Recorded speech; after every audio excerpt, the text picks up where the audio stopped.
Santos foi derrotado para o Red Bull Bragantino por 3-1 na Vila Belmiro. Mas será que mesmo na derrota a gente pode ter esperança? Pode até parecer um pouco contraditório, principalmente para quem não assistiu a partida e olha um resultado, né, de 3-1 em casa. O Santos tomou um massacre do Red Bull Bragantino. Mas na minha opinião, não sei se vocês concordam, um Santos que apesar desse resultado se comportou de forma positiva, obviamente, devido à circunstância, né? Não é fácil, né, você ver o adversário abrindo 2-0 no primeiro tempo, volta para o segundo tempo e aos 2 minutos da segunda etapa você toma o terceiro gol. É difícil ter essa recuperação, né? Mesmo a gente pedindo sempre que o time fique atento, busque a recuperação, não desista, a gente sabe que é complicado, afinal somos todos seres humanos, né? E às vezes a gente sente quando alguma coisa sai sobre o nosso controle. Mas vamos falar sobre essa partida. Quero comentar um pouco como que foi esse jogo na minha visão e fiquem à vontade também para concordar ou discordar aqui nos comentários. Mas foi um Santos que enfrentou o vice-líder do Campeonato Brasileiro. Isso a gente também não pode anular. O Red Bull Bragantino também tem os seus méritos. Foi um jogo onde o Santos também não teve sorte em alguns lances? Sim. O Bragantino teve sorte em alguns lances? Sim, como naquela finalização do Ramires, que acaba pegando no Joaquim e entra para o gol. Né, no pênalti que o João Paulo acaba fazendo no jogador do Braga e, né, acaba ampliando a vantagem, estava 1-0, vai para 2-0, no chute do travessão que acaba ficando livre ali para o Sacha, enfim. Mas foi um Bragantino também que criou as suas oportunidades, um Bragantino que se manteve organizado, mesmo sofrendo uma pressão grande inicial do Santos, e daqui a pouco eu vou mostrar aqui para vocês a declaração do Pedro Caixinha, técnico do Bragantino, que fala sobre isso, né? Um Santos que incomodou a equipe do Braga, um Santos que não se deixou abalar, mesmo sofrendo os gols, que estava sempre buscando um resultado melhor, né, durante a partida. Mas foi um Santos que o resultado, repito, é horrível. O Santos permanece na zona de rebaixamento, poderia ter dado um salto grande, por conta do empate do Corinthians, por conta da derrota do Cruzeiro, poderia ser uma rodada na quinta-feira que o Santos encerrasse, apesar de outros adversários diretos terem vencidos, com um saldo até que positivo. Mas o Santos acabou, né, não conseguindo essa vitória. Mas foi um Santos que, como eu disse, se comportou até que de uma maneira interessante, mesmo com as adversidades. E me incomoda mais quando acontece esse tipo de derrota que a gente joga bem. Porque quando a gente joga mal e perde, até ontem, depois do jogo, eu citei aquela derrota para o Cruzeiro, onde o Santos perdeu por 3-0, mas não jogou absolutamente nada. Só deu o Cruzeiro. O Arthur Gomes parecia o Neymar no auge aqui no Santos, né? Não fez absolutamente nada. Aí o que eu vou falar? Mereceu perder, né? Não jogou nada, mereceu. Agora, esse resultado contra o Bragantino é um mix de sentimentos.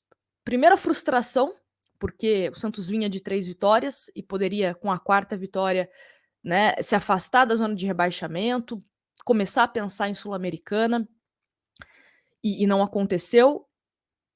E também, obviamente, essa sensação de esperança. Porque quando você joga bem, você está muito mais perto da vitória do que da derrota, a longo prazo, né? Se você mantém um bom futebol a longo prazo, a tendência é que uma hora as coisas comecem a se alinhar de forma positiva. Óbvio também que se o Santos tivesse ganhado de 1-0 com gol contra do Red Bull Bragantino, eu estava aqui soltando fogos por conta do resultado também ser importante. Mas me dá esperança para que nessa reta final de Campeonato Brasileiro, um Santos jogando bem consiga os pontos necessários, não só para sair da zona de rebaixamento, que é, obviamente, o pensamento inicial, mas quem sabe depois, né, pensar até em outras situações melhores, uma Sul-Americana, enfim. Mas falando também sobre esse jogo contra o Bragantino, foi um Santos que soube explorar bastante aquilo que a gente estava cantando a bola, né? Que o Bragantino que é um time que toma gols em contra-ataques e perde muito a bola. e que se o Santos soubesse aproveitar essa linha alta da defesa do Bragantino, o Santos teria algumas chances que poderiam ser aproveitadas, criadas, enfim. Então o Santos que tentou explorar com seus jogadores essa linha alta do Bragantino, um Santos que finalizou, inclusive as estatísticas mostram que o Santos finalizou mais que a equipe do Red Bull Bragantino. O Santos teve 26 finalizações, sendo que 7 foram em direção ao gol, 7 que o Cleiton fez defesas, teve aquela também do Léo Ortiz, né, da cabeçada do Patati, que ele tira em cima da linha. O Bragantino teve 15 finalizações, 9 foram no gol, né, e 3 infelizmente acabaram entrando. O Santos teve mais desarmes também, 29 desarmes contra 23 da equipe do Bragantino. O Santos também teve mais cruzamentos, 17 contra 10 do Bragantino. Bragantino que teve quase 70% da posse de bola, né? Teve mais a posse, mas o Santos, mesmo assim, conseguiu tentar criar ofensivamente e incomodar a equipe do Braga. Óbvio que o Santos não foi 100%. Se fosse 100%, o Santos teria vencido. Mas teve algumas tomadas de decisões, né? Passes errados, momentos que o Santos finalizou, mas que a finalização não era a melhor opção, e momentos que era para finalizar e preferiu dar um passe a mais. Então o Santos teve alguns errinhos ali durante a partida, mas foi um Santos que também no segundo tempo volta com 3 mudanças. Falei ontem na live e repito aqui, eu acho que foi um erro tirar o Lucas Lima. Não teria tirado, teria reposicionado o Lucas Lima. Ou, se você quis tirar o Lucas Lima, eu colocaria o Soteldo logo de cara mais centralizado como meio-campo. Não teria colocado o Nonato. O Nonato até agora não justificou a sua contratação, né? Vem mostrando porque, por exemplo, o Aguirre não dava oportunidades para ele contra o Palmeiras e também ontem contra o Bragantino não foi bem. O Maxi Silveira, ok, acho que também teria tirado ele. O Kevson não teria tirado o Kevson, acho que ele estava fazendo uma boa partida ofensivamente no primeiro tempo, teve algumas chegadas com ele e tal. Mas eu gostei, de uma certa forma, que o Marcelo Fernandes tentou mudar. Tentou mudar, só que não concordei com as mudanças, né? Pode até ser um pouco contraditório isso que eu tô falando, mas gostei da coragem, mas não gostei da execução. Basicamente isso. Soteldo, acho que foi o grande destaque do Santos no segundo tempo. Ele começa na esquerda, né? Inclusive muda o esquema do Santos, sai do 3-5-2 e vai para um 4-3-3. E o Soteldo começa na ponta esquerda, onde é a posição de origem dele, né? Onde ele mais joga no Santos. Só que ele se encontra, e as melhores chances do Santos acontecem quando ele vai mais para o meio-campo. Inclusive, o gol do Santos, ele encontra o Mendonça livre, né, ali próximo à linha de fundo, como um meia, né? As melhores oportunidades do Santos, criadas pelo Soteldo, foi ele jogando como meia. Se movimentou também, tem o lance que ele vai para a direita, né? Aquela bola onde o Furt finaliza, o goleiro defende, depois o Patati tenta uma cabeçada e o Léo Ortiz tira em cima da linha. É uma jogada do Soteldo que começa pela direita. Então o Soteldo que estava bem livre ali do meio até o final do segundo tempo, né? Então gostei da atuação do Soteldo. Temos que ressaltar também que ele estava cansado, né? Jogou 90 minutos na terça-feira, teve a viagem da Venezuela para o Brasil, enfim. Mas foi um Soteldo que foi importante. E me dá esperança, né? Como tá na thumb aí do vídeo essa questão da esperança, de ter um Soteldo protagonista contra o Internacional. De ter um Tomás Rincon também, que fez muita falta, sendo importante, né? Um Tomás Rincon que tem essa importância no jogo aéreo ofensivo do Santos, tem a importância na questão defensiva e também ajuda saindo para o jogo com a qualidade que ele tem, enfim. Tô tentando me apegar a isso. A notícia triste, além do resultado de 3-1 e da permanência no Z4, é também a suspensão do João Paulo e do João Lucas. Eu imagino que para a posição do Jean Lucas ele vai colocar o Dodi como segundo volante, né? Tomás Rincon como primeiro e Lucas Lima. Imagino que esse vai ser o meio-campo do Santos contra o Inter. E no lugar do João Paulo, né, deve ser o Vladimir. Mas vamos torcer para que esse jogo contra o Internacional seja uma retomada das vitórias do Santos, né? Falei que eu ia citar o o técnico do Bragantino, deixa eu pegar aqui as aspas dele, que meio que mostra o que foi esse Santos, né? Abre aspas para o Pedro Caixinha. O Santos realmente entrou muito bem, muito forte. Não conseguimos segurá-los no começo do jogo, passamos um mau bocado. Depois a equipe conseguiu ocupar os espaços ofensivos, ocupar melhor as zonas de ataque e ter mais chegada. Com isso, tivemos a felicidade, com uma boa construção, de fazer o primeiro gol. Um pouco depois conseguimos fazer o segundo. A equipe se estabilizou, mas se desequilibrou um pouco emocionalmente, pensando que as coisas estavam mais equilibradas. O Santos nunca se deu por vencido. E aí ele continua, né, falando agora do segundo tempo. Na nossa entrada no segundo tempo, com um gol, controlamos o ímpeto do adversário. Não deixamos que eles tivessem uma reação praticamente imediata.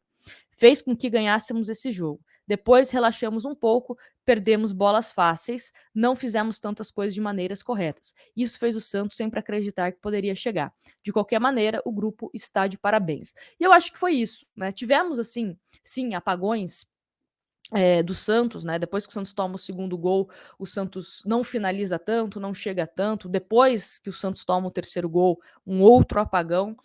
Mas o Santos voltava para a partida, né? Não foi um apagão definitivo, vamos dizer assim. Só que quebra, né? Quebra o clima na Vila Belmiro, né? A torcida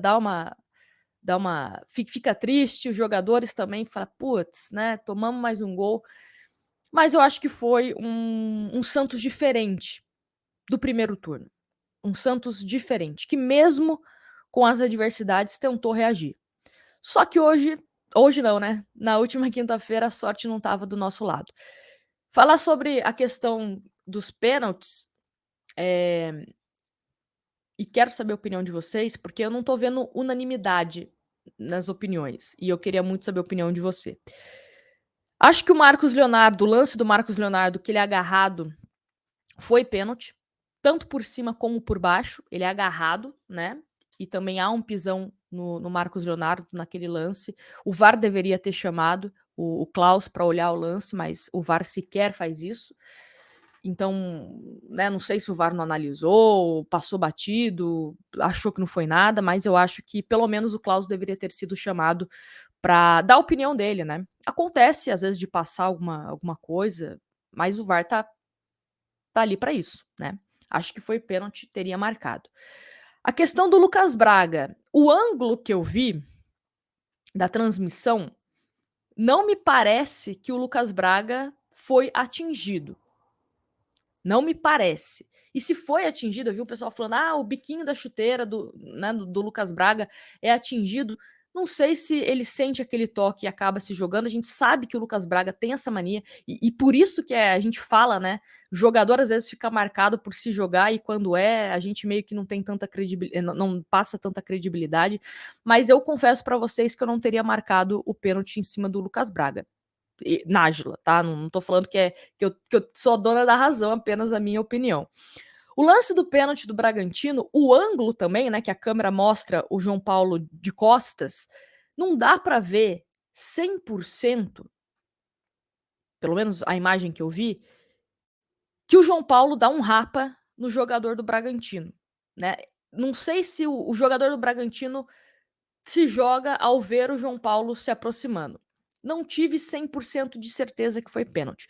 Porém, o João Paulo, até falei isso ontem, né? O momento da transmissão mostra o João Paulo falando com o jogador do Santos, que agora não me vem à memória quem que era.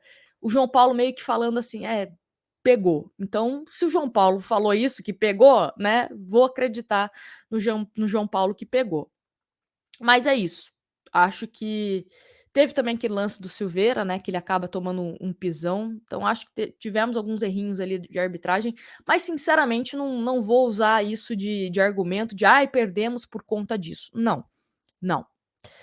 Acho que temos coisas boas para a gente ver nessa derrota, coisas que melhoraram, apesar da derrota, e coisas que o Santos ainda precisa melhorar também. O primeiro gol do Bragantino era uma bola cantada aqui, que a gente falava, não dá espaço para o Bragantino finalizar, que é o time que mais finaliza no campeonato. O Aderlan vai, finaliza, travessão, sobra para o Sacha, abre o gol, abre o placar, né, com o gol. Enfim, complicado, complicado. Voltamos para a zona de rebaixamento. Espero que o Santos tenha esse poder de reação já contra o Internacional. O Santos vai ter uma sequência difícil, né, contra o Inter, depois pega o Curitiba na Vila Belmiro, ao que tudo indica, com torcida, e depois o Santos fora de casa também enfrenta a equipe do Corinthians. Vamos ver, vamos ver. Mas me fala aqui no jogo, aqui nos comentários, se apesar da derrota você enxergou alguma esperança, alguma evolução, se você concorda comigo, se você discorda, enfim. Fique à vontade, tá certo? Grande abraço para vocês